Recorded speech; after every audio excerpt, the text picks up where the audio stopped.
1 million देवरा जाने से लाखों मिलियन देवरा है हमारे पार्टी में। मुझे पूरा विश्वास है, मैं विश्वास के साथ कह सकता हूं कि इनका हमारे पार्टी से जाना पार्टी पर कोई असर नहीं होने वाला। हम मणिपुर से ही शुरू करें, क्योंकि अगर एक बड़ा मिसाल है असंवेदनशीलता का, अन्याय का, प्रधानमंत्री की नीतियों का, जो ये है वो मणिपुर।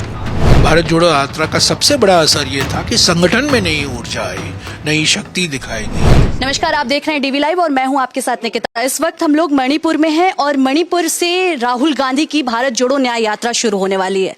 मणिपुर से मुंबई तक ये यात्रा शुरू होगी और मुंबई में जाकर के ये खत्म होगी और आज ये यात्रा शुभारंभ होगी यात्रा की। इम्पैक्ट क्या पड़ेगा मणिपुर से शुरू करने से? नहीं, यहाँ 8 महीने से मणिपुर चल रहा है, लाखों लोग विस्थापित हुए हैं, परिवार विस्थापित हुए हैं, हजारों लोग मारे गए हैं, समुदायों के बीच में शक और भय का वातावरण है। यहाँ 2/3 बहुमत से बीजेपी जीत कर आई 2 साल पहले, पर प्रधानमंत्री ने अपनी चुप्पी नहीं तोड़ी है, मुख्यमंत्री से उनकी बातचीत नहीं हुई है, मुलाकात नहीं हुई है, यहाँ के राजनीतिक दलों से वो मिले नहीं है, यहाँ के सांसद, लोकसभा और राज्यसभा सांसद से मिले नहीं है। तो बिल्कुल ये कॉन्स्टिट्यूशनल ब्रेकडाउन हो गया ना मणिपुर में। ये अन्याय मणिपुर पर अन्याय है। अगर मणिपुर पर अन्याय है, ये देश पर अन्याय है, क्योंकि मणिपुर की पीड़ा देश की पीड़ा है। मणिपुर की जो दर्द है वो देश की दर्द होती है। तो मैं समझता शुरुआत यहाँ से करना एक संदेशा है। और यहाँ राहुल जी आए थे, पिछले यहाँ 3 दिन यहाँ रुके थे, रिलीफ कैंप गए थे, अलग अलग जिले में गए थे, लोगों से मिले। तो वो एक संदेशा था कि हम समझ सकते हैं आपकी पीड़ा, आपकी दर्द हम महसूस करते हैं। एक संवेदनशीलता उन्होंने दिखाई और उसी के संदर्भ में हमने ये निर्णय लिया, क्योंकि ये भारत जोड़ो न्याय यात्रा पूर्व से हमें पश्चिम ले जाना था। हमने सोचा कि ठीक है, हम मणिपुर से ही शुरू करें, क्योंकि अगर एक बड़ा मिसाल है असंवेदनशीलता का, अन्याय का, प्रधानमंत्री की नीतियों का, जो ये है वो मणिपुर। आप कह रहे हैं कि न्याय यात्रा, तो न्याय यात्रा आपने पहले मतलब कांग्रेस पार्टी ने ये किया था कि इम्फाल से शुरू होगा, तो क्या ये न्याय यात्रा खुद अन्याय के घेरे में आ गई क्योंकि इम्फाल में मना कर दिया गया? वो यहाँ के शासन ने तो कुछ निर्णय लिए हैं। पहले उन्होंने कहा यहाँ से शुरू करो, बाद में उन्होंने कुछ पाबंदियाँ लगाई, कुछ शर्तें लगाई, जो हमको स्वीकार नहीं था। हमने ये सोचा कि अगर हम ये शर्तें स्वीकार करेंगे, भारत जोड़ो न्याय यात्रा का असर कम होगा। इसीलिए हमने ये तय किया कि इम्फाल में नहीं, हम तोबाल से शुरू करेंगे, यहाँ से 40-45 किलोमीटर दूर।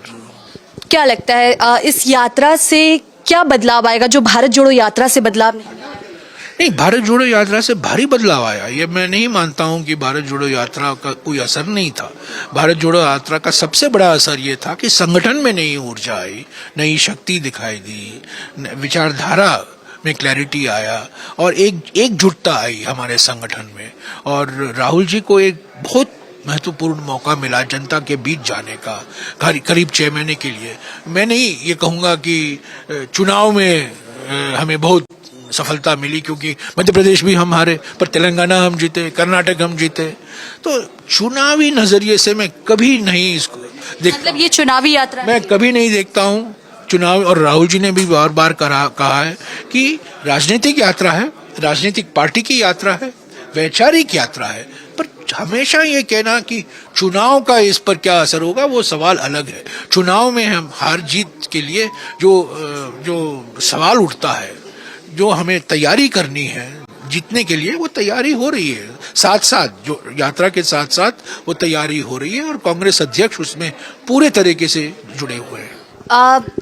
लोकसभा चुनाव के लिए बस 100 दिन बचे हुए हैं और आप कह रहे हैं कि ये चुनावी यात्रा नहीं है, तो आप इसको क्लियरिफाई कैसे करेंगे? चुनावी यात्रा नहीं, चुनावी यात्रा नहीं है।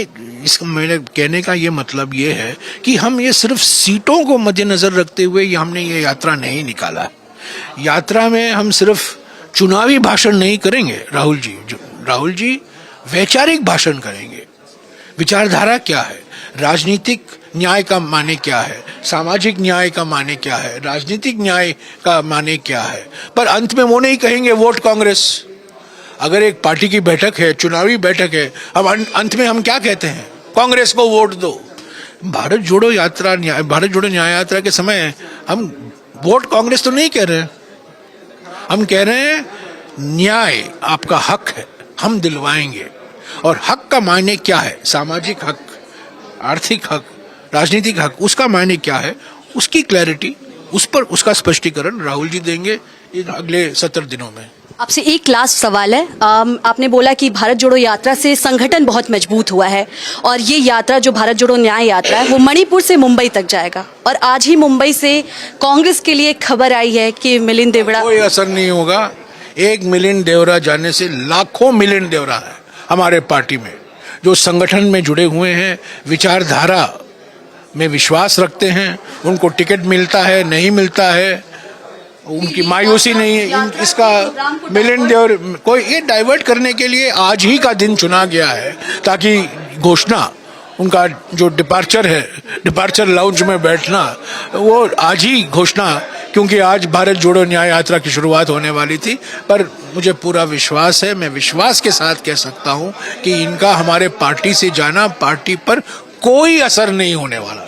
बहुत शुक्रिया आपका। तो आपने सुना कांग्रेस सांसद जयराम रमेश को जो बता रहे थे कि मणिपुर से लेकर मुंबई तक यात्रा कैसे मूव होगी। ये चुनावी यात्रा नहीं है, इस यात्रा को कैसे डाइवर्ट करने के लिए प्री प्लान खबरें चलाई जा रही हैं, सारा कुछ जयराम रमेश ने बताया। आपको बता दें कि इस वक्त डीवी लाइव की टीम मणिपुर में मौजूद है। मणिपुर से